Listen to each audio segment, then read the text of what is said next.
Greetings, folks, friends, fight fans, knock around girls. I'm your host, Alexander K. Lee. Welcome back to This is CineMMA, MMA Fighting's new podcast where we take a deep dive into any film that kind of features a mixing of the martial arts. It features combat sports. It's integral to the plot. As we learned last week on our inaugural episode on the Jake Gyllenhaal and Conor McGregor Action Fest Roadhouse, what is an MMA movie is open to interpretation, but here to help me figure that out, just like episode 1, I have the great Jed Meshew. More like episode 4, Princess Leia. Look at them headphones, bro. Listen, she is the knock around girl of Galaxy Far, Far Away. I don't apologize for it. We are all dressed, as people can see. I'm sure everyone watched this week's feature. I haven't want to say the name yet in preparation for this episode. I'm sure everyone's rocking their hoodies at home. Oh, Jed, was that your? Is there anything else you want to say before we? No. Okay. No, I'm good. Happy to be here. Thrilled about watching this just fantastic film and getting all lumpy bumpy with it, boys and girls. It sure was 90 minutes of my life that I spent watching. That's right, this. 90 minutes on YouTube that anyone can watch for free. But first, before we get to that, here's our other co-host, the equally great EKC Leydon. I'm so excited to talk about this film. I'm so happy to be here with you, gentlemen. Don't you quote Fingers film? This is a film. This is a film. This is technically and legally a film. I love the Invicta FC hoodie. Again, anyone who hasn't watched yet, you'll understand very soon. One, why we're dressed this way, and why Casey is specifically wearing Invicta FC gear. If you haven't watched. Yeah, if you haven't watched, just pause this video, find the full film on YouTube right now. 90 minutes of your life, and come back, and then you can follow suit with us. It'll be great. You have a wonderful time. We did not say which film. That film being 2016's Fight Valley, written and directed by Rob Hawk. Guys, this is an action film. Takes place on the main streets of Camden, New Jersey, which is described in the film as the #1 murder capital of the United States of America. I don't know if that's statistically accurate, but it's certainly effective for the film. The basic plot is we have a young lady named Windsor who goes to this bad part of town to avenge the death of her sister. In doing so, she navigates the mythical Fight Valley and meets several recognizable faces, guys, including Miesha Tate, Cris Cyborg, Holly Holm. But we'll get into all that. Jed, what is your... Please. I want to respond to something because yes, I mean, we've discussed this off air. This is a show. We're men of science, not just science, but science. And we can't let unsubstantiated claims go unanswered. And so when you say that the movie says the murder capital of the United States, I took that to heart. I said, you know what? Let me crunch the numbers. Let me Google. And according to Google, that's a bold-faced lie. There are 20 cities in the United States with the highest murder rates per 100,000 people. Camden, NJ, not on there.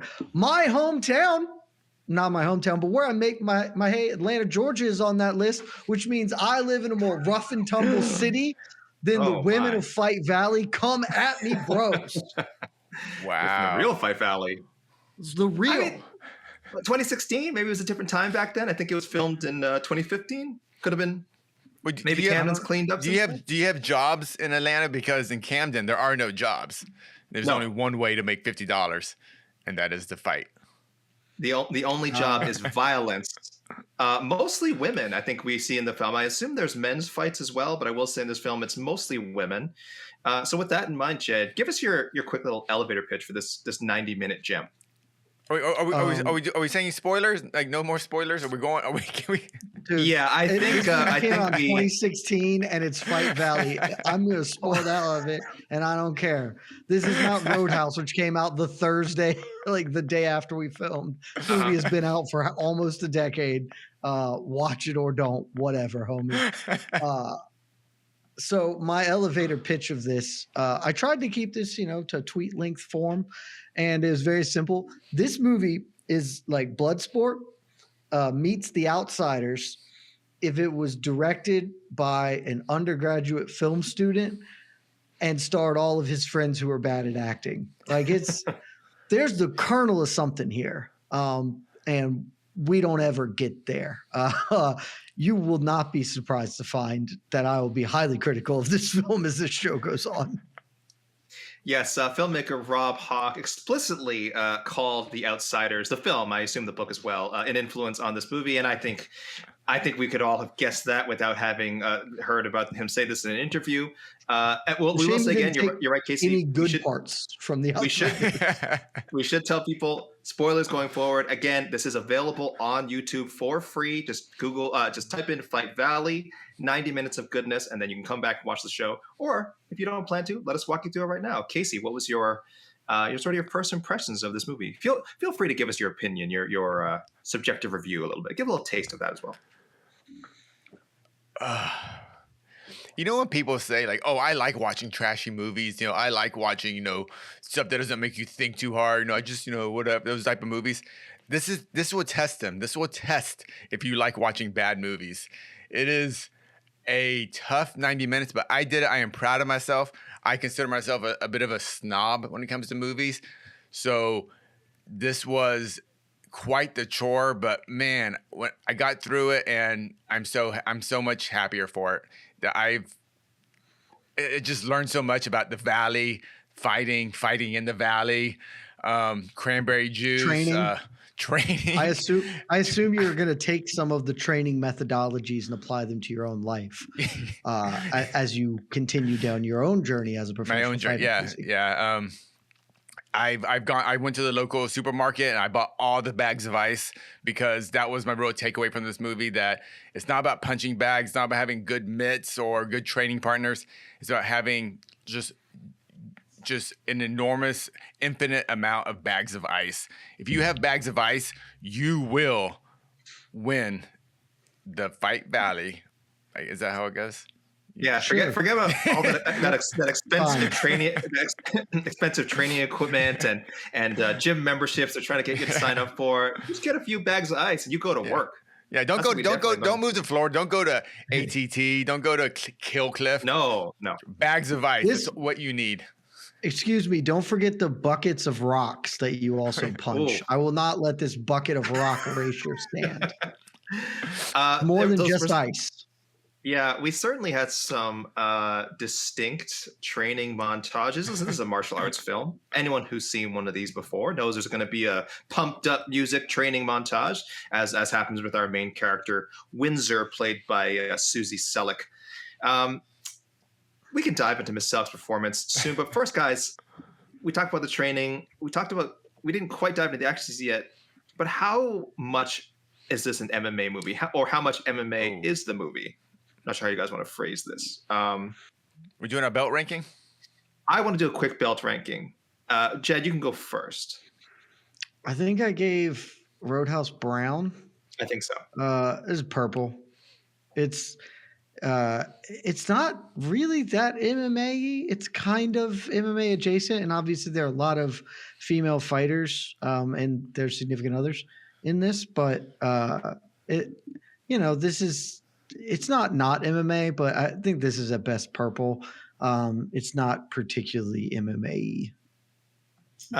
Casey?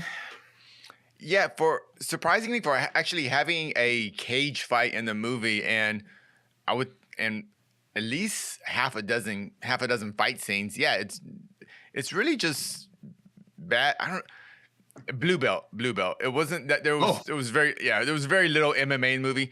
There was some creative fighting on the hood of a car, martial arts, but I don't know what that really counts. If you think that's creative, just wait till we get to Never Back Down.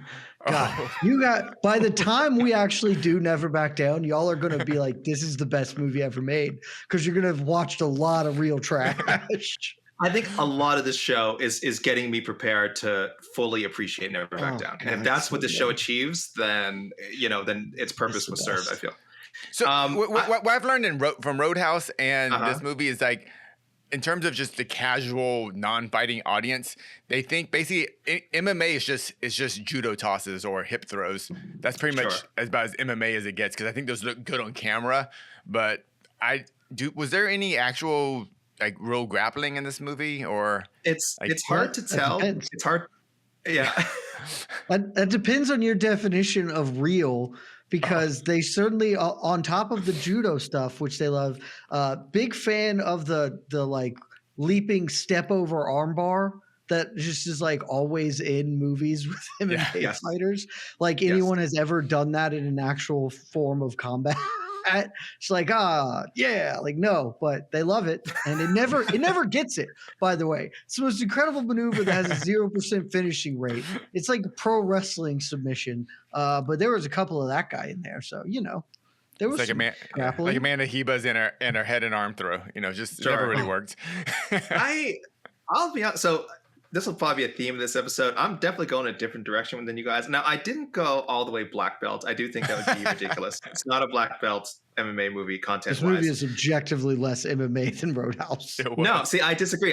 So my criteria, remember, big part of my criteria for evaluating how much MMA a movie is how much of the plot revolves around specifically like fighting. Like, is the plot move forward by fighting? And this whole movie is about Fight Valley, where people fight to live, literally to live. Like the plot of Roadhouse, you could replace with guys with guns. You know what I mean? Like there's fighting in it, but it's about this conflict, whatever, that could be resolved with guns. I still don't know why there weren't that many guns in that movie. This movie is strictly about fighting and learning to fight and getting better at fighting to get revenge, so on and so on. Many movies have been that way. So to me, it makes it more of an MMA movie than Roadhouse. I know I'm being generous, but I went brown belt, guys. I went brown belt. And again, this has nothing to do with the quality or even quantity of the fight scene, because I think there was more fighting in the ending of Roadhouse than there was in the entirety of this movie, maybe. but the plot is driven by fighting. I'm going brown belt. I will give it one fighting extra. is not MMA. Yeah. Yes, that means that's Rocky, my issue. Rocky is an MMA movie. Yeah, it's like the fighting is not MMA. They're not doing MMA. They're fighting. They are distinctly mixing the martial arts throughout this film. There's punching, a lot of very hard to interpret grabbing. There's a lot of choking. They're pulling weave. There's some choking. There's weave pulling. Weave is not MMA. That's in fact Yes, explicitly outlawed from that is MMA. That is a martial art that is underappreciated. I do actually. I want to go back a second. I said blue belt. I will give it an extra 2 stripes because, big spoiler, the character that was killed. She was killed by a rear naked choke. Correct? Was that sort of? Yeah, like a weird. That's why I got a rear naked choke that was never released. Is that what? I think there's a neck snapping in there. I'm not sure. Could you guys tell? Did she just suffocate the character, or did she also break her neck? I don't know. She killed her with a choke by attacking the neck. Yeah. Yeah. So I like that earns the movie 2 stripes. A choke-related murder. Well, that's the premise of the movie: the choke-related murder on the ground and with proper technique, and there was no ref to break it up. So that's how real fights go. And we've done 2 movies, and they both have murders. By MMA. 2 murders. 2 murders so far. 2 for 2. 2 for 2. And we're not quite sure how the murders happened, but we just know it was MMA related. And the reason to get another stripe, is at the funeral of said victim, one of her girlfriend brought a pair of MMA gloves and put it on her casket. So there were MMA gloves. I didn't notice that. Oh, I noticed that. I'm not gonna lie. The funeral, I checked out a little bit during the funeral scene. I died laughing during the funeral scene. And we do have a cage fight between Miesha Tate and Holly Holm. Let's jump right into the fight scenes here. Our first real fight, I would say, is the Holly Holm Miesha Tate cage fight, right? That's accurate, right? Yeah. They're like scuffles. There's a lot of scuffles. The first real there's the Tory and the girls fighting out behind the gym scuffle or whatever the hell is going on there. But I don't know where we're drawing the line as fights. There are a lot of fights if every time punches are thrown is a fight. They're all bad. They're very chopped up. There's a lot of close-ups. it's nearly impossible to tell what's going on, probably because the most of the non-fighter actresses were not great at choreography and actual fighting. But the first fight between Miesha and Holly, or Jabs and Peyton, excuse me, Respect their I thought it characters. was okay. Thank you. Respect their characters. It does happen in a cage. It is the most sort of like sanctioned fight. I think it's the most well-attended fight we see too. Like feels like it's kind of a big deal. Holly takes Miesha out with a head kick, as far as I can tell. Right, that's the fight's over there, right? She hits her with a head kick. The fight's kind of over. And then Jabs removes her gloves and then and attacks her from behind and starts a friggin' brawl. So, you guys like that fight scene? Unsporting.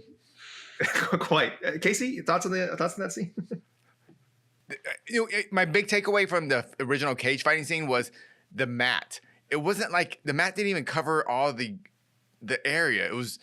Yes, you have to watch the movie. That's not, they weren't shooting in the other parts of the cage, Casey. No. Yeah, it was. That would cost time and money that they clearly did not have. The only good fight scene is the last fight scene, which if you haven't seen the movie, I'm not going to delve into the plot mechanics because they are dumb. And I watched it and I'm still not sure I understand totally how it works. The point is we get to this big climactic battle at the end. I got to tell you, I assumed that the big climactic battle at the end was Celek, whatever her name is, the Susie Celek, Windsor, our main character. Windsor. Windsor. Who was avenging. Yes, it was again. Is avenging the death of her sister who was killed very by briefly. Cris Cyborg.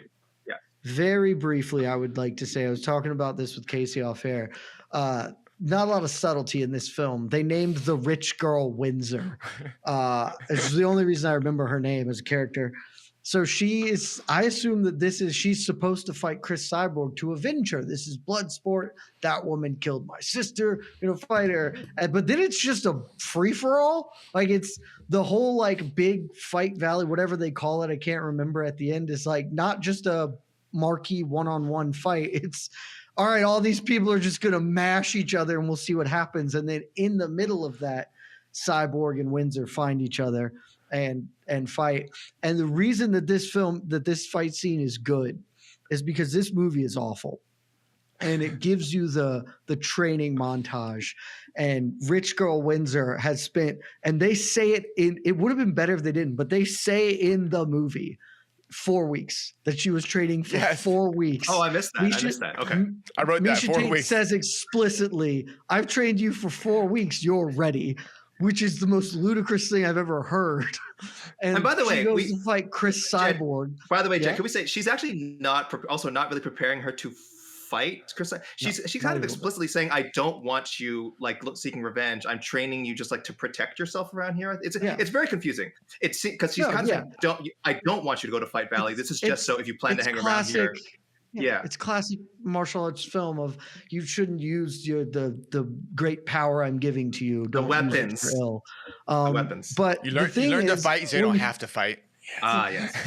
But the thing is, when you train for 4 weeks and your training is almost exclusively punching buckets of rocks and ice, you actually don't know shit about fighting. And so I was like, I can't believe they're going to end this with this rich girl beating up Cris fucking Cyborg, and then she just gets wailed on. And I was like, oh shit, they at least did the right thing. It's not like she comes in and like completes the hero's journey. She just gets smashed. And I was like, okay, you at least did one thing right. So this is by default the best fight scene in the movie. You enjoyed the realism of it, Jed. You enjoyed it subverted your expectations. The only time this movie subverted anything was that, but you don't even get time to like let it sink in because the movie just ends like right after that. It is so clear that they ran out of budget and we're just like, and it's over now because we can't afford to shoot anymore. We do get Miesha and Church scrapping. Miesha kind of has to come in and save the decimated Windsor. And yes, we get another very quick fight scene. Again, many of the fight scenes are broken up. That's pretty much the theme in this movie is the people. Was it always the same guy breaking them up or was it a different guy? Stacks? Is that his name? It wasn't always because the first like little scuffle wasn't, but that one dude who was like friends with whoever the girl was to like Hispanic Latino dude. No, he like was the big- he was Jamie's sister. Sorry, Jamie's Oh, is brother. that it? Sure. Come on. Okay. Come on, I don't know Jed. who Jamie is. Jamie is the girl who kept trying to kiss Windsor. Okay, got it. Got it. Oh, Yeah. we haven't now gotten you to get we haven't gotten to that part of the movie yet. I don't know if we should. I don't know if we should. I would like to keep my. I will say that one of those scenes is the only thing of this film that was like marginally redeeming. But I'd also like to keep my job, and so we need to tread real carefully Well, about talking about any of that part. We'll dance around the gender politics of this film lightly. Casey, did any other quote unquote fight scenes, as they can loosely be called in this film, jump out at you? I did forget. How about the Brian Caraway cameos? Yes, Brian in the original cage fight scene, it was Brian Caraway that actually pulls back jabs from the fight because everyone rushes the cage. After Jabs loses the fight, then she throws a sneaky uppercut after the fight's over, and then hip throws Peyton, and then everyone rushes the cage, and then it was Brian Caraway that brings a little peace and order to the scene. So I was like, oh wow, that's so real. Again, this was 2016 when Brian Caraway and Miesha Tate were a couple. He was very much part of her life. This feels like it dates the movie. It really dates the movie when you see Brian Caraway in there. One other fight scene I'll point out again involving our girl Windsor. So Caitlin Chukagian is also in this movie. I don't think was particularly famous at the time. Was definitely in the UFC already. She's not particularly famous now. Hey. Disagree. I think she's one of the leaders in the strawweight wins all time. So top 3. That's fame to me, buddy. But she is essentially after the aforementioned 4 weeks of training. Wasn't she? She was never a strawweight. I thought she's always been flyweight. She's a flyweight. You're right. No, you're right. Yeah. You're right. No, you're right. Anyway, she is Windsor's test in this film. After all this training, Miesha Tate takes her to this parking lot and kind of surprises Windsor. She kind of sees Caitlin Chukagian's character, who does not have a name, so we'll just call her Caitlin Chukagian, and says, "Go pull her out of the car." Sermonara, now Sermonara, then Chukagian. So we'll stay with Chukagian for now. But Caitlin goes and pulls Windsor out of the car, and we get a very brief fight scene, which again lasts maybe 8 seconds. You can't really tell what's going on if Windsor's doing well or not, but Miesha calls Caitlin Chukagian off. But she does do well. Because Caitlin I couldn't tell.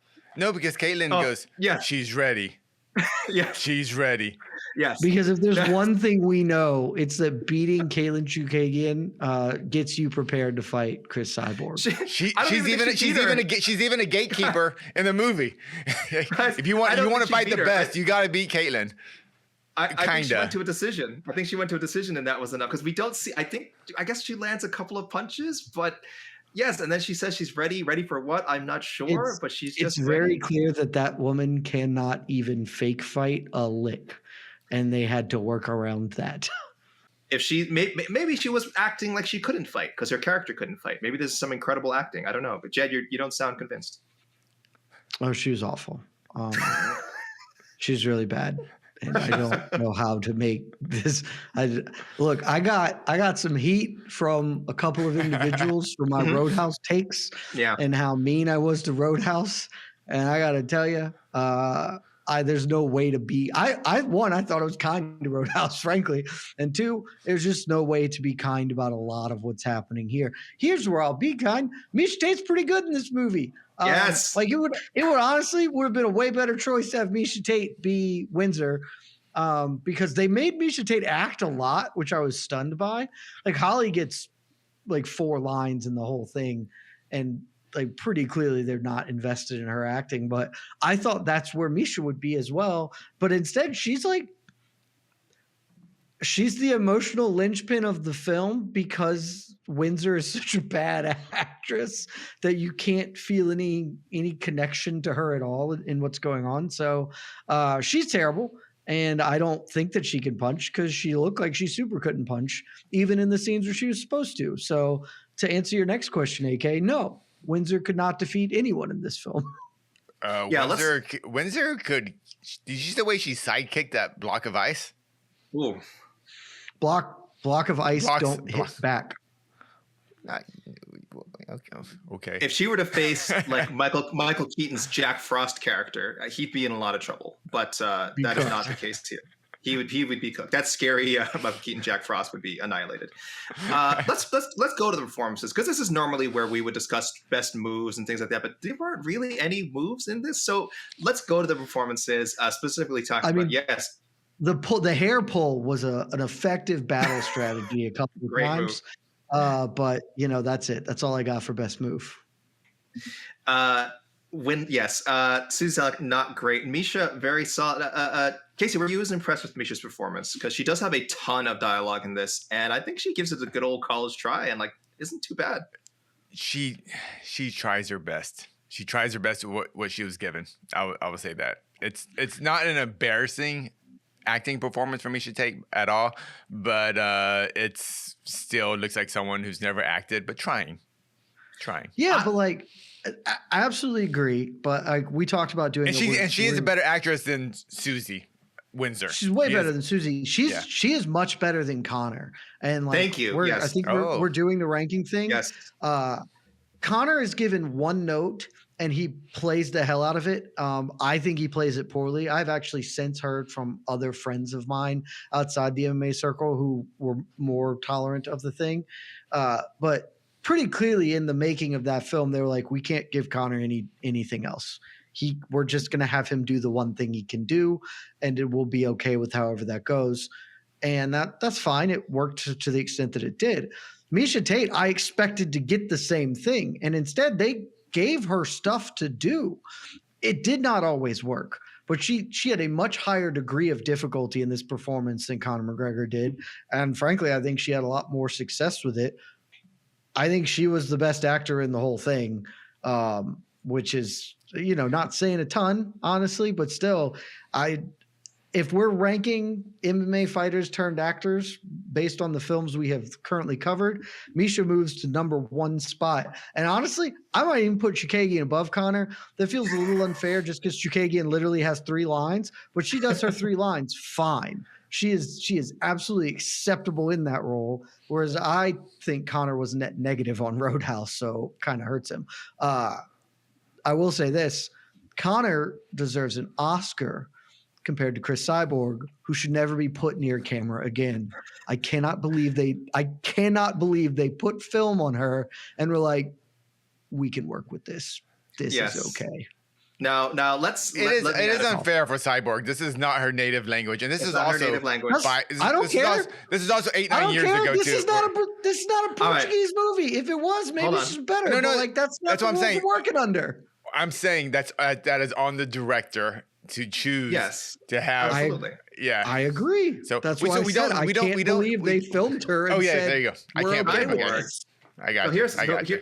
Cyborg does way more talking than Church. Excuse me. Well, I'm talking about the actors here. Oh, okay. Cyborg does way more acting than fighting in this movie, which just sounds insane. When you have a physical presence like her, it seems like a pretty obvious idea of how you make her a silence killer. Oh, Church. Why do they call her Church? I don't know. We've got to find out. She's only in 2 fight scenes. One, the flashback. We see the flashback where she does kill the main character's sister. And then the end where she kind of fights Windsor and she kind of fights Miesha, but not even really. We don't get to see Cyborg do her stuff. That's what when you see Cyborg in a movie, that's what you want.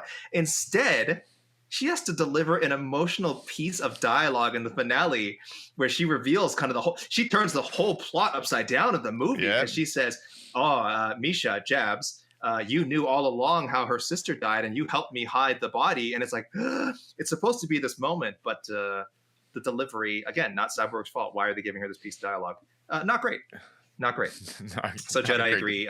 No excuses. Not a great. She's the actual worst actress I've ever seen. And I still, you know what? I think she's better than Holly Holm. Holly Holm wasn't good, but Cyborg was that and the first scene where she had to talk too, where I was like, I literally was like, what is happening? How I get it. Cyborg is somewhat famous, but pick anyone else, just anyone else than what we are doing here. I have Holm at the bottom. Casey, I don't know where you're sitting with it. Well, I want to give a compliment. I thought there needed to be more screen time for the Serrano sisters. I kind of like them. I kind of like the Serrano sisters as this kind of I didn't know who they were affiliated with, but they just seemed to start fights randomly on the street. Yeah, So I think they were mercenaries. mercenaries. Highest Okay, is bidder. that what it was? Highest All bidder. right. Okay, Highest fair bidder. enough. Yeah. This is Fight Valley. There's no sides. You're on the side of the streets. Okay, that's the only person you're on the side of. Oh, God. But My yeah, personal rankings are Miesha, Connor, Holly, Cyborg. I'm not even ranking them. Fine. I would put them probably above Holly, but who cares? Listen, this movie is not meant to be an acting tour de force. I guess it really wasn't much of a fighting tour de force either. Well, I was going to say, I want to shift over to talking about the fighting performances of the non-fighters. But again, we've kind of gone in on poor Susie Celek already enough. Her character doesn't even win a single fight. She's very weirdly, she's supposed to be like a rich girl, but also a successful reporter or something, right? Because when we first see her, I thought she was a journalist, right? A journalist, yeah, reporter, journalist, right? Oh, yeah, Which yeah. I would be like a composed person. Like I feel like, but she is so unprepared for like every situation that comes up. Her attempts to infiltrate Fight Valley are hilarious. She just goes around this bar. She just goes around this bar going like, hey guys, like Fight Valley, what's up with that? How do I get there? Waiting to meet my friend at Fight Valley, but she hasn't Yeah. texted me the location. Maybe You think you can go with you? Maybe she's not an Can investigator. I go with you guys? Are you guys going to Fight Valley? I need a ride. Like, but then everybody being like clandestine and weird about it when it's ostensibly just a location for people to fight. It's like, don't know what you're talking about. Never heard of the Valley. What are we doing? Let's rate. Okay, then let's tie this in, guys, with our rating. I don't think you'll be as enthusiastic about rating their characters' potential as fighters. Here's my tier list. You guys can tell me if you disagree. S tier, I thought the best fighters were clearly Peyton and Jabs. That's the Holly Holm and Miesha Tate characters. Is this like a broad S tier or an S tier in the confines of the film? In the film, in the universe of the film, compared to other characters, not compared to in the. I mean, you think you gotta put Church in the S tier as she But killed what does the girl. Church? She killed Tori Coro. Seemed pretty. I don't know. They talked about Tori like she was a badass. I do have Tori B tier. So if you kill a B tier fighter, does that make you an S tier fighter? Is B tier your second tier? Or do you have an A tier? No, I have Church in A tier. So I've just a notch below. I would say Tori's an A tier fighter and Church is an S tier. Oh, I put Gracie. She was tier. on the come up. She's a prospect worthy of note. Oh, Tori. Mm-hmm. Yeah, Before she was killed.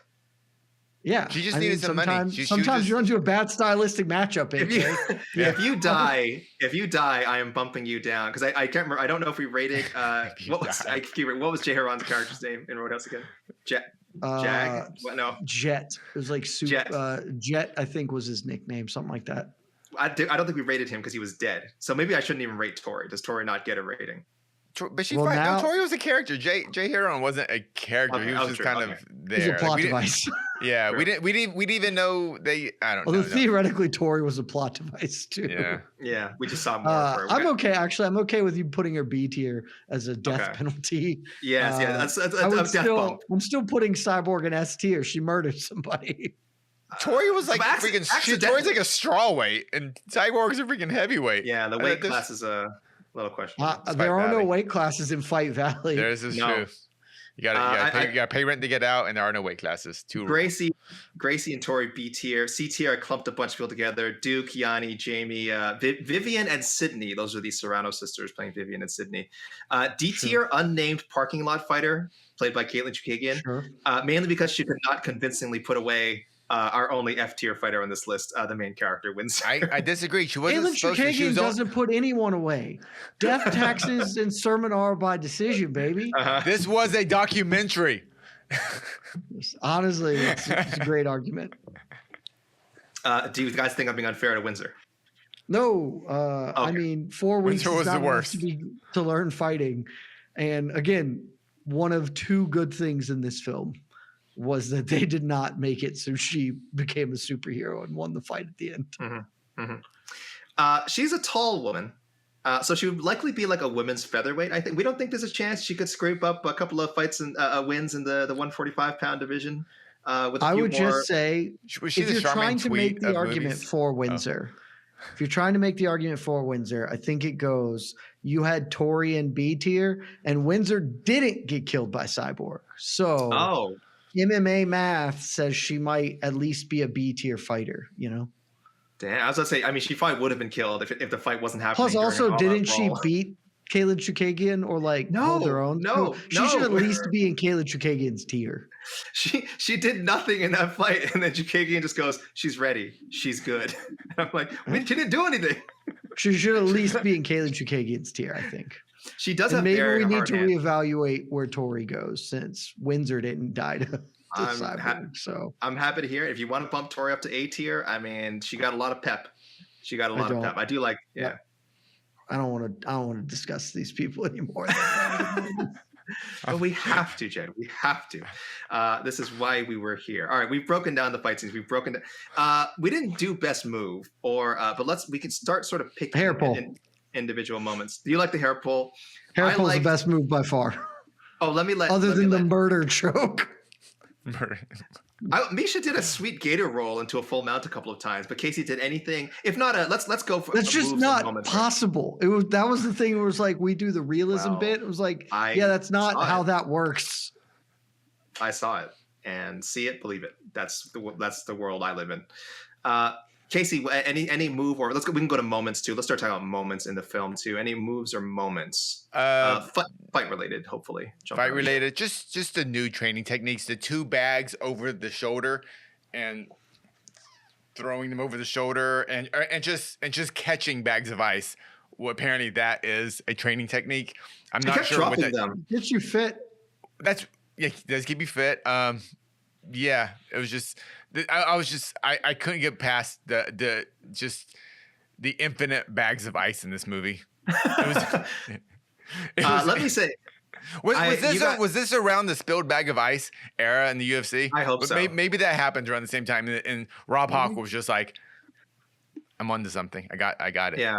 Respect to spilled bags. There was a lot of spilled bags of ice because Windsor could not actually catch the bag. She dropped like 3 of them, and then Miesha just punches her in the face, which is hilarious. If you ever say no or I quit, I'm gonna punch you in the face. Hold on. Let me read this. Let's get to some quotes. Can we do quotes? Can we do quotes? I'm very excited about quotes. Okay, let's go right to it. Let's go right to it. Her exact line is: every time you say no, every time you say you can't, every time you stop because you're out of breath, I'm gonna punch you square in the face. Casey, you've trained pretty regularly. Jed, I know you trained kickboxing once upon a time. It's good training technique here. Good mentor. Sure. One of my I many think notes. it is in the context for the Valley. Like that's not optimal training for MMA or life, but to get hardened up in the ways you need to be a knock-around girl in Fight Valley. I think I think we're doing something right there. 4-week training camp, sure. In a 4-week training camp, I'll go in and say yes. These are extreme measures for extreme times. Honestly, too, when you factor that in, like this is a girl who's never been in a fight in her life. Half of fighting, when you're bad at fighting, is just being willing to fight. And so the more you get punched in the face, the more acclimated you are to the getting punched in the face. So legitimately, maybe that actually wouldn't be that bad of a methodology. There is some truth to that because I actually tell people why I started training is like, well, when I first sparred, I got punched in the face hard. I realized, oh, that's not as bad as I thought it was going to be. It doesn't. Getting hit is so much worse in your head than it actually is. Yeah. Let me read. Yeah, maybe just wailing on her a couple of times a day is good for her. Yeah. Builds character. It's good for Windsor. You're welcome, Windsor. Well, let's continue on that. Let me read another line from Miesha, who again had a lot of dialogue to do here. And actually did she had to do she's playing a tough girl for a lot of it. So okay, pretty easy. But there's moments she has to express guilt, compassion, and I'm like, Misha's kind of doing okay here. She had multiple emotions, whereas Connor had none. So -1. Yeah, Connor had avarice. So during shortly after that scene, there's so Miesha says, my father taught me a lot about street fighting. I remember one day when I was in our garage, I had my gloves all wrapped up and I was beating away at the heavy bag. And I thought I was so tough. And he said to me, if you're going to be punching girls in the streets, then why the hell are you hitting a soft bag? I had no idea what he meant at the time, but a few years later it clicked and I realized I didn't need those fancy gloves and beautiful heavy bags. I needed to condition my bare knuckles to break bones. Now push the car. The car just a great. Thank you. Just Now I was like, car. wait a minute. What does that have to do with what you just said? Like that is no. Miesha pushed the hell out of that car too. Man, Japs can push your car. She just said like, why are you doing this pointless training things? You're just trying to touch it now. Push the car, and I'm like, okay, that's weird. There's so much good dialogue in here, guys. Casey, what was your favorite? Did you manage to pick out one line? We're gonna go over a lot of lines here. There's a few good lines. Yeah. I liked when Windsor's trying to get trained. She goes, "Are you going to train me to fight?" And Jab says, "No, I'm going to train you to survive." Quality. Yeah. Quality. And I think my favorite line though is, "I'm not looking to change anyone. I'm looking to kill someone." So good. That was so a good one. Bolded in my Google Doc, my friend. So good. That is the one. That is the line. I'm not looking to change anyone. I'm looking to kill someone. Jed, I assume you are also a lover of this piece of dialogue. I have 3 quotes that I wrote down. None of them are good. What my number 3 is going to be when inexplicably during this, Windsor comes up with 50 grand cash, which she wouldn't give to her sister to help her sister get out of the hood. Oh, untalked about plot point before Tori dies, she calls Windsor and is like, "Hey, me and my girlfriend want to move out of the fucking hood. Can you give us a couple grand to put a down payment on a condo?" And Windsor, Moneybags McGee or whatever the hell the last name is, like, "No, you chose to live with dad. Wear it." And then 3 weeks later, her sister dies. And then that we have a plot device. So she wouldn't give her sister 2 grand to move out of the ghetto, but does have 50 G's to drop to give to Stick. I think that was his name. Stakes. To make the fight, whatever. Sure, whatever. To make the fight with Cyborg. And Stakes is being offered this money, and he's like, I gotta confer with whoever. And the dude is sitting next to him. It's Stakes like, I gotta sit down and talk with my people. And the guy sitting next to him is like, "We're sitting down now. 60 G's, take it." I do like that one. I was like, unbelievable work. That's good. Yeah, absolutely excellent stuff. I did like those characters. That little site. I don't know if like they had some personality. There was it was something. Yes. My runner-up is when they were talking about. And Casey did not have the full quote, but I know Casey wrote this down, so we talked about it off air. They're talking about getting Windsor ready to go into the valley or whatever to be to blend in instead of standing out. And they're like, "Oh, look, you got, like, all right, you're starting to look the part." And then I think it was Bandana Girl is like, "It ain't no hood ass though," just actually referring to her bottom. It's just a ridiculous fucking line. But the winner, there can only be one winner, and it was the only thing I remember from the funeral scene. And it's Windsor making her big dramatic moment. And I need you to imagine this being read by someone who's really bad at acting.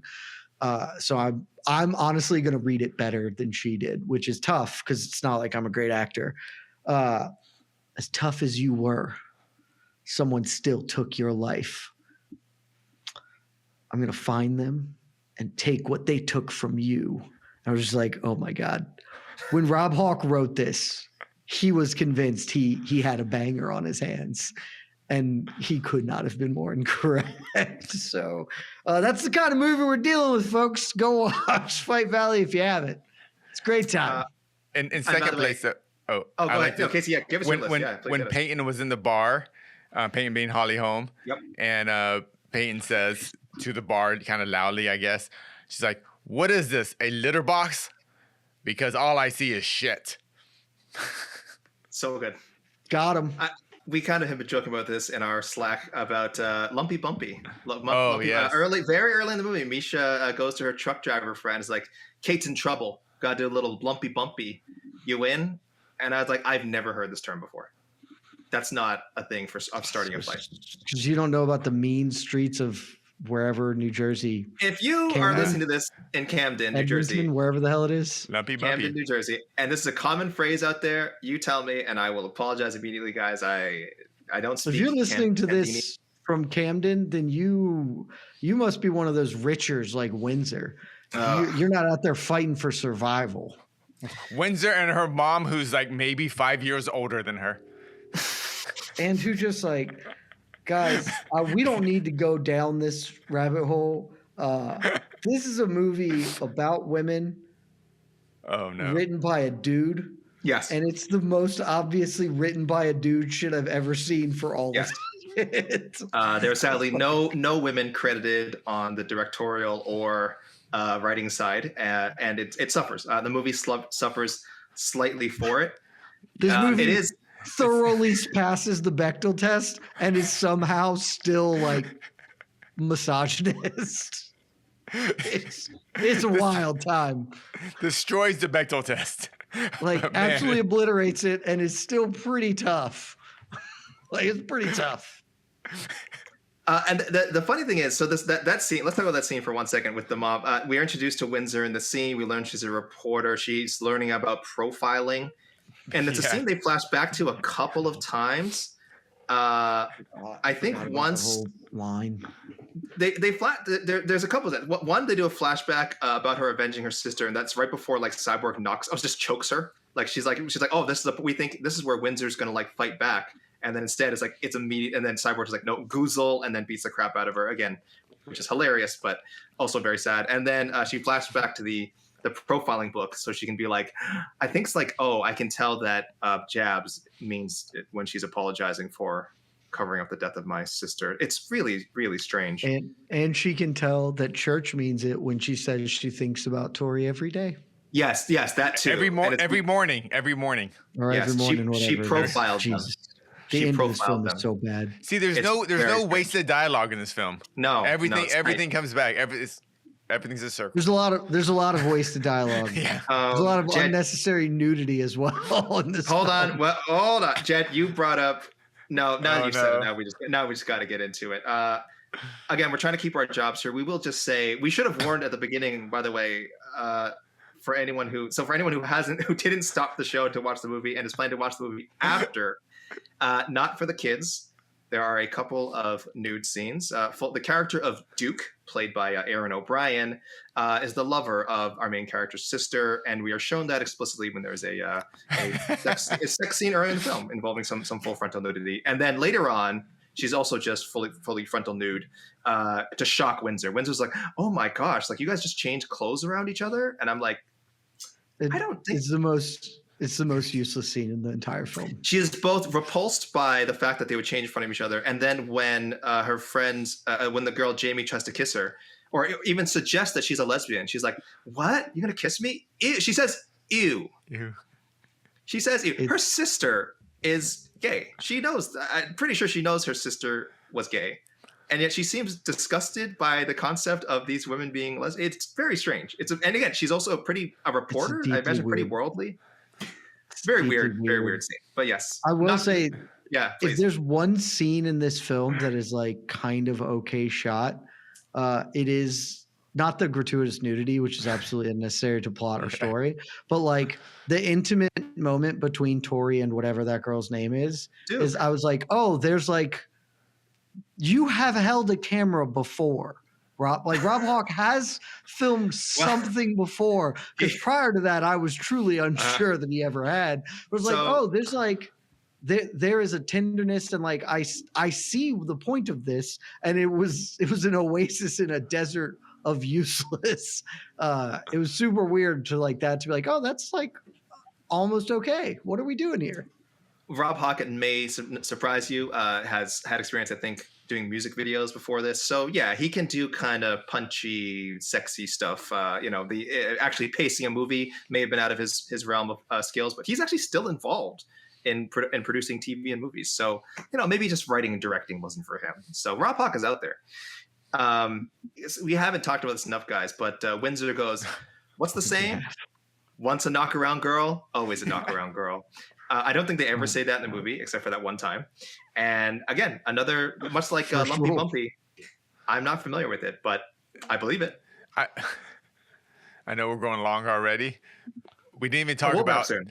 We didn't even talk about the two detectives, the cops in the movie.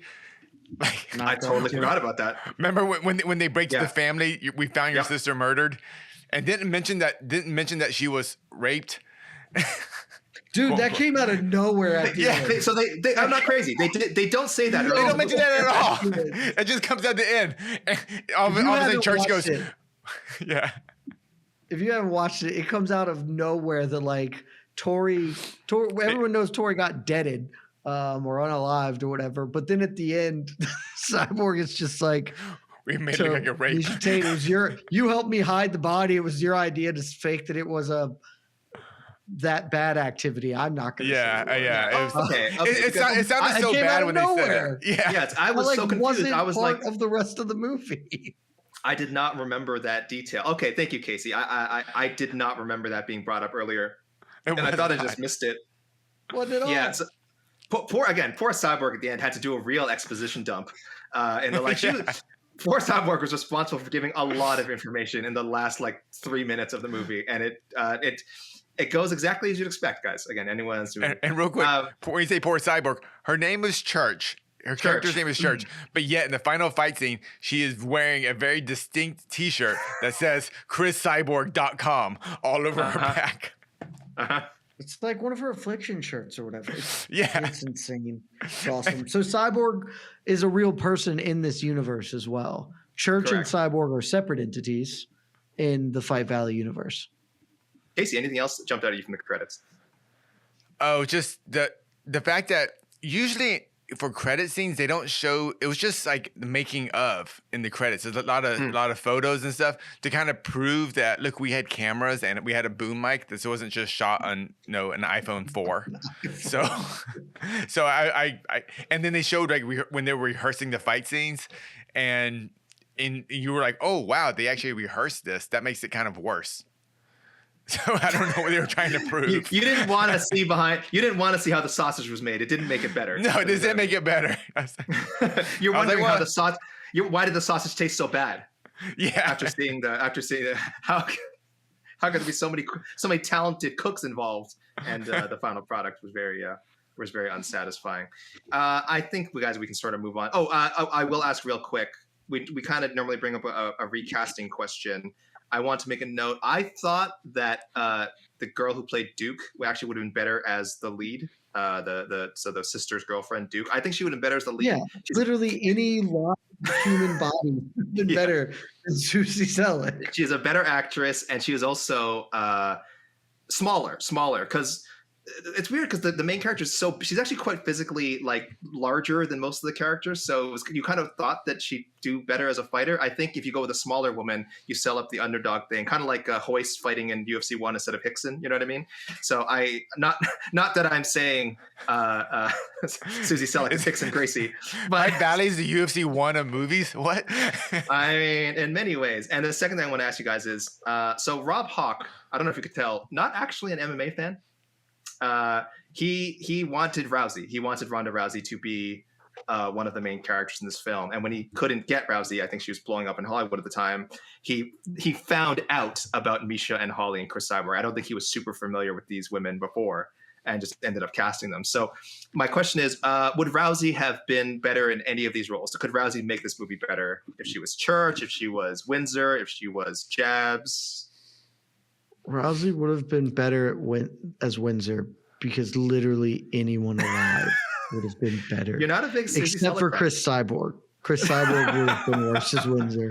I want to see that version of the movie. I want to. Yes. No. You nailed it. I want to see Cris Cyborg as Windsor. If Ronda's attached, then they have more than $30 of a budget, because I truly think that this film could not have been made for more than $100,000, and 6 figures might honestly be high. And so if Ronda's involved by definition with her stardom, there like some studio would have thrown some money into this, and maybe just by having any money thrown into it at all, it would have been better. But I mean, we know that Ronda's not a great actor, but when Miesha Tate's the best actor in your film, I think objectively she was the best actor in this film. It's not like Ronda would have really brought the level down, you know.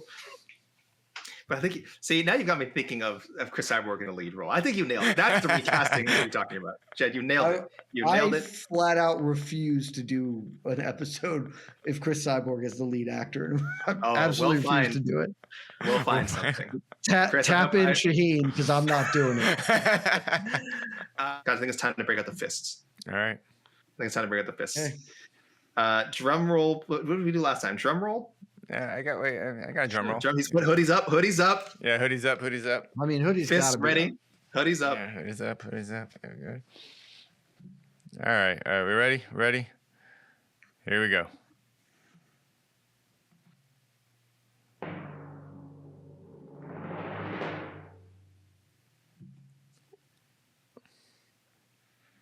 You're giving it a fist. You can't see this. My fists are in my pockets, and I'm trying to make more room in my pockets. I'm digging my fists even deeper into the denim jeans I am wearing. Proudly giving Fight Valley a fist. I enjoyed this more than Roadhouse. That is insane. I can comfortably say, oh my God. This than Roadhouse. An insane take. I stand by it. Now, there's a bit of grading on a curve here. There's a bit of grading on a curve. Yes. Roadhouse is a more polished product just by the nature of it having actual money in it, an actual director, and a real director. An actual cast. It doesn't cost money to write a good script.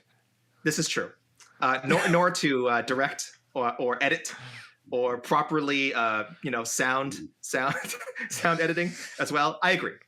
We have seen many independent movies with probably even less of a budget than Fight Valley, become well-regarded classics. That's not what Fight Valley will ever be. But I enjoyed it. I mainly because I think the difference between this and Roadhouse is I did find this movie so bad at times that it was funny. I laughed more thinking about this episode and watching Fight Valley than I did Roadhouse. Roadhouse, by the end, I was like exhausted. I don't know. I was exhausted. I wasn't entertained. Probably disappointed. Probably the expectations were way different because we did have quite a few people saying like, "Oh, Connor's like kind of good in this." And then you guys know when we all watched it, we were like, "What the hell are people talking about?" So I'm grading on a curve. Different expectations for sure. 0 going into this movie, and probably again giving it extra points just for having a heart and having, you know what it has? It has a voice. This movie has a voice. I love Doug Liman. I love a lot of Doug Liman movies. You could have given me 50 guesses as to who directed that movie. I would never have guessed Doug Liman, and that's not his fault. I have a feeling there's all kind of studio stuff involved in Roadhouse, and by the end of it, the finished product wasn't even like, I don't know what he set out to do. That's my guess. That's my guess. I don't know who Rob Hawke is, so obviously I couldn't have guessed here either. But by the end, I felt like I knew who Rob Hawke was and what he was trying to say, and I think there's. What's he saying? What's he saying about women's sexuality and fighting in the Valley? That was not great. Listen, those scenes I am choosing to omit from my memory. Rob Hawke, maybe don't write those kinds of scenes. Maybe if you plan to include them, have a woman on your staff. Have someone help you with the script. I know this is a Rob Hawke. I've spoken to a woman just once. Maybe run the script by a few people who might know this material a bit better than yourself. I thought you were an ally. I thought you were. I mean, this movie isn't like this movie isn't anti-LGBTQ. No, not at all. But it's just written by a fratty dude. Yeah. He's like, yeah, this is how a straight woman would react if someone tried to kiss her. She'd be like, ew, gross. It's a strange scene. But putting that aside, this is why I'm putting that aside. I really have to put that aside, way, way, way aside, where I'm pretending it doesn't even exist. It's shorter than Roadhouse, which is good. It's half an hour shorter, which is fine. That helps. And for the most part, I enjoyed laughing at it. I enjoyed laughing at the amateurishness of it, but also that the people involved, I thought really, like, again, Miesha, we talked about already, man, does more than I would have expected from her. I think Miesha does a pretty good interview in real life, but that doesn't always translate to acting. And I thought she did okay. Of course, there's scenes that were out of her element. Nothing too crazy because the script is, I don't know, like grade school level drama. But she did fine with it. And I thought we said even Chukaki in her small role was pretty good. I thought the other actors were okay. Everyone except the lead, who was just an atrocity. So yeah, that was and the fights, while none of them were actually good, especially the finale, which is just hilarious. I think I'm with Jed in that the subversion of what I expected kind of at least had me thinking like, why did they do that? Besides the fact that they ran out of money, It's and clear that they was ran out of money. that was compelling to me. That was compelling to me. So I proudly give this movie a fist. It's the worst take you've ever had. Yeah, And it's I pretty can't bad. wait. I genuinely can't wait for the rest of the people on our staff to realize you've fisted this film, and they Well- are just gonna. Because look, I'll give you mine. As I said, This means hands they in have my to watch it. pockets. This means they have to watch it though. So I had to watch it. You said one thing we talked about offline that I do think is true. This film has a perspective, right? It is attempting to tell a story, and to that, I actually do want to give it a little bit of credit as like one of my first iterations of an elevator pitch was this movie's better than Roadhouse, except for in every single aspect. Because unlike Roadhouse, this is trying to tell a story. When we talked about Roadhouse, one of the questions was legitimately like, what was the purpose of this film? Because as far as I can tell, the purpose was keeping IP alive and putting Conor McGregor in a movie and seeing how that goes. It's not trying to tell any sort of thing. This was at least sort of trying to tell something, even if what it was trying to tell at times got confused or was bad, it was terribly acted. But this is a bad student film. I mean this with absolutely no hyperbole whatsoever. I legitimately think we could make a better film than this. Like just us, the three of us writing something and having no doubt. Casey shoot and direct it, like with half the budget they even got. Like I'm super confident in that. It is maybe the worst film I've ever seen.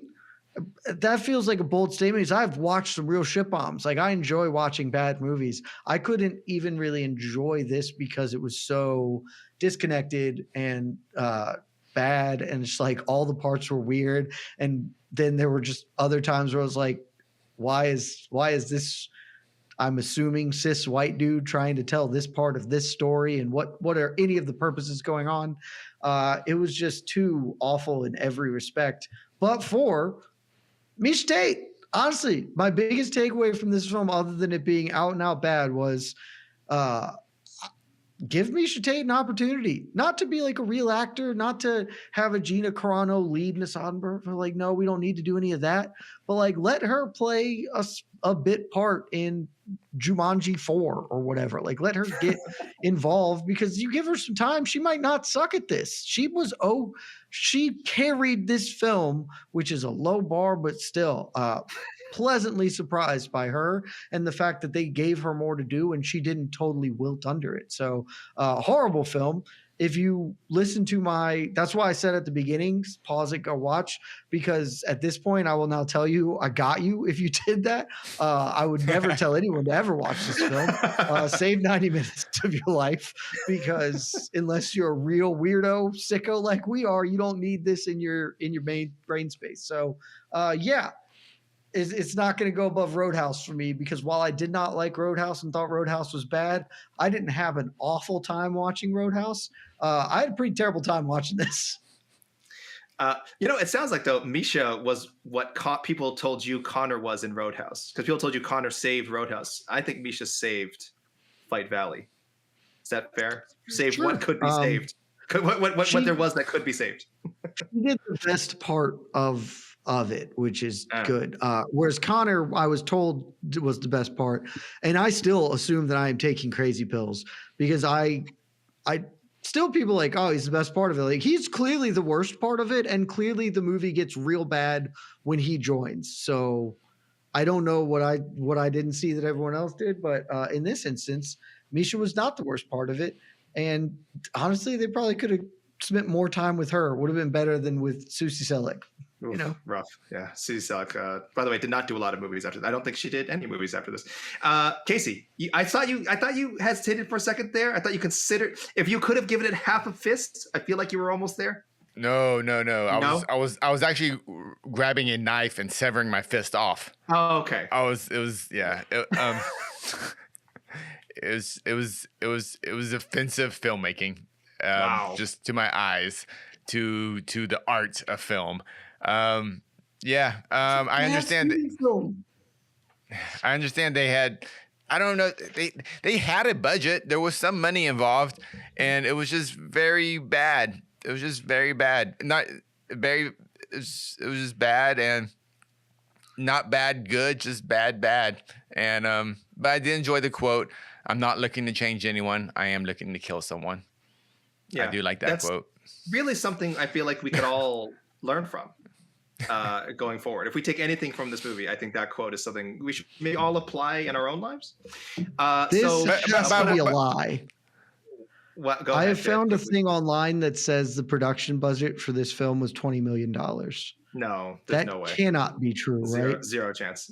I don't know. Where is this? What website is this? RobHawk.com. On the numbers. There's zero. There's no way. It's the thing that's right under IMDb when I Google Fight Valley budget. It would maybe have to count marketing, but there's just no way. I mean, I can't even imagine how could you spend $1 million marketing this thing. Much less if this has a $20 million budget, I am saying, and I don't care that this is probably legally actionable. This is absolutely a money laundering operation. Whereas I want to see this budget sheet, Rob Hawk. Show us the budget sheet, Rob Hawk. This is. You know what? If it is a money laundering operation, that is very MMA. So what? 1 out of 6 fists, guys. 1 out of 6 fists. I think we can kind of gloss over the rankings. I think we can comfortably say Roadhouse still number 1. The greatest martial arts movie of all time. But it made me appreciate Roadhouse a little more. Fight Valley nipping at its heels at number 2, though. You know, number 1 and number 2, it's neck and neck. It's neck and neck with Roadhouse. 2 out of 6. The math doesn't lie. 1 out of 6 for Fight Valley. So, Conor McGregor doing something he's never done before in his career. Defends his title as the number 1. The number 1 MMA movie of all time. Yeah, he's never done that. Yeah, the guy's a movie star. But he held it. The IMDb estimated budget for this film is $27 million. There's no way. $27 million? There's no way. It says estimated, but there's just not a world in which that's true, right? Well, are they possibly calculating the budget of Fight Valley 2? No, I'm on the Fight Valley page. Fight Valley 2, Lockdown. This is a movie that has not come out yet. We're not doing that. It is supposedly in post-production. It continues the story with We need to get out of here. Duke and Stakes. Cyborg is also supposedly in it. And, of course, Tito Ortiz. So hopefully we will see Fight Valley 2 Lockdown soon. But otherwise, yes, guys, I think we can get out of here. Next week, though, we're staying in the low-rent district. I believe the plan is to watch the Michael Jai White martial arts film, Blood and Bone. You've seen it. Jed, you've seen it. No, but I love MJW. So Michael Jai White knows how to do bad good. Of course. So I believe Bob Sapp and Kim. I've also seen several scenes of this film. I just haven't seen it in its entirety. People watching in the U.S., it is on U.S. Netflix, I'm told. Yes. Those of us in other countries, maybe watch the movie through nefarious means. I mean, go buy it or pay $2 to another streaming service so you can rent it. But yes, Blood and Bone next week, guys. Thank you for another great episode. Thank you, Knockaround Girl number 1, Jed Meshew. Knockaround Girl number 2, E. Casey Leydon. Again, my 2 favorite Knockaround Girls. Once Knockaround Girl, always Knockaround Girl. We will see you guys in Fight Valley sometime, and definitely see you on the next episode of This Is Cinema next time.